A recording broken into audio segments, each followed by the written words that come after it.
बिहार सरकार की स्वास्थ्य सेवाओं के द्वारा कोविड काल में जदयू के एमपी के बेटे के इस एम्बुलेंस चलाने वाली कंपनी की ऑडिट की गई। तो जो एमपी साहब के बेटा ये चलाते हैं, उनके पिता की कंस्टिट्यूंसी जहानाबाद है।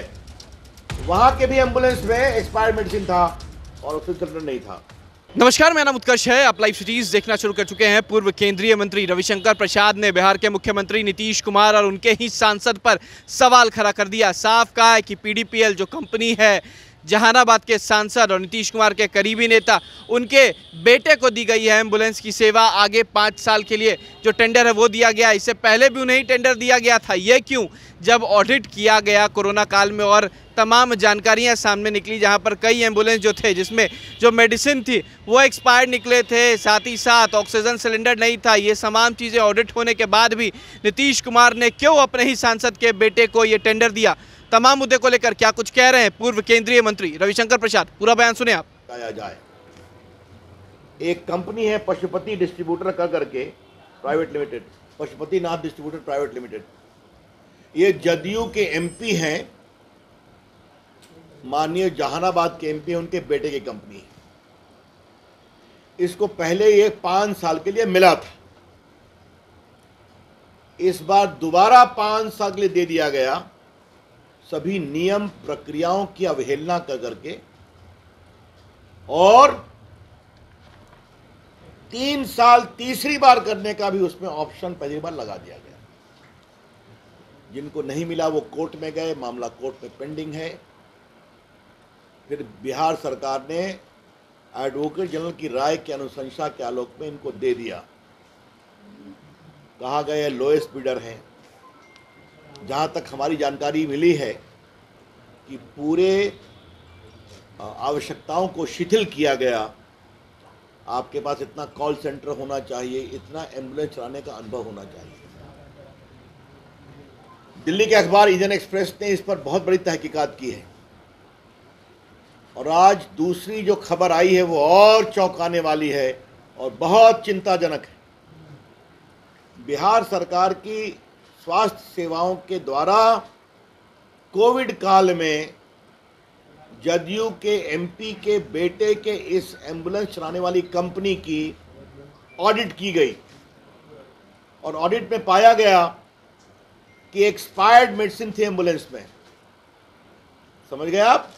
एम्बुलेंस में एक्सपायर्ड मेडिसिन पाई गई और ऑक्सीजन सिलेंडर भी काम नहीं कर रहा था, और कई बार तो आपके एसी भी नहीं काम कर रहा था। और ये सब कोर्ट किए जो मैं पढ़ने जा रहा हूं वो कोरोना काल में है, जिस समय एम्बुलेंस की सबसे अधिक आवश्यकता थी। और जो नोडल पटना में सेंटर एनएमसीएच बनाया गया था, आपको याद होगा, कोविड का, उनके द्वारा भी एक गंभीर आपत्ति प्रकट की गई है। ये देखिए, भागलपुर के 7 एम्बुलेंस का इंस्पेक्शन किया गया अक्टूबर 4, 2019 को। इसमें मुंगेर भागलपुर में एक्सपायर्ड मेडिसिन, माइक्रो ड्रिप्स, ये सब एम्बुलेंस में पाया गया। कोई ऑक्सीजन सिलेंडर नहीं था।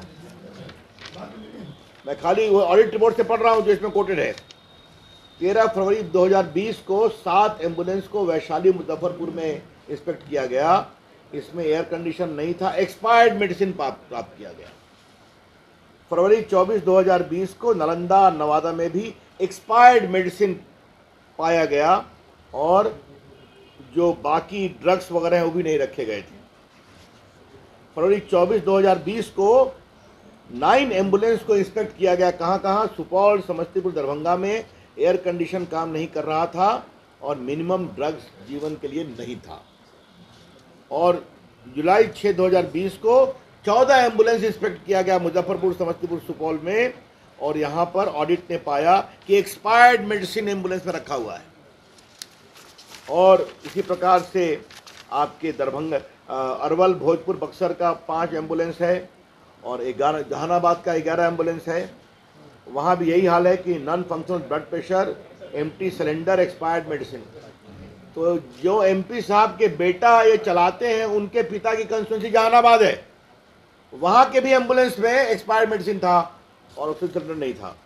और जो Bihar state health society of Bihar है, जो मॉनिटर करती है डायल 102 के एम्बुलेंस को, उसने पाया कि नालंदा मेडिकल कॉलेज का जो 5 एम्बुलेंस था डेडिकेटेड कोविड में, उसमें भी वही हाल था, पूरी गड़बड़ी थी, बाकी थी।